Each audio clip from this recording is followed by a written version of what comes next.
Lady ক্যানির কথা তো আমরা জানি, কিন্তু লর্ড কার্জনের নামও একটা মিষ্টি ছিল, বা বলা ভালো এখনও আছে।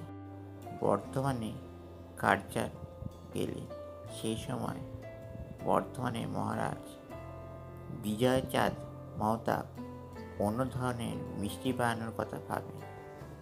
আর কার্জনের মনেও বাংলার মিষ্টি সম্বন্ধে কোনো ভুল ধারণা না থাকে।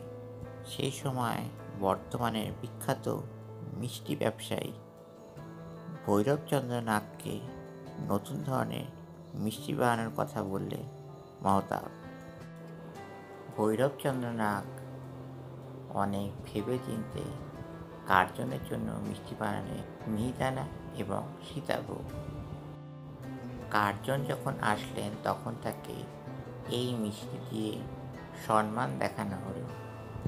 আর কার্জন তো এই মিষ্টি খেয়ে একদম তাজ্জব, দারুণ লেগেছিল এই মিষ্টি তার বলে জানা যায়।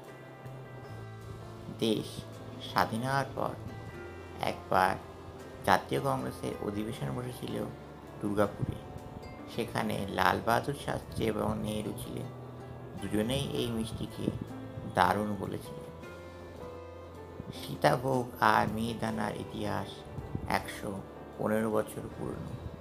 এখনও চাইলে সামনের মিষ্টির দোকানে আপনি এই মিষ্টি খেতে পারেন।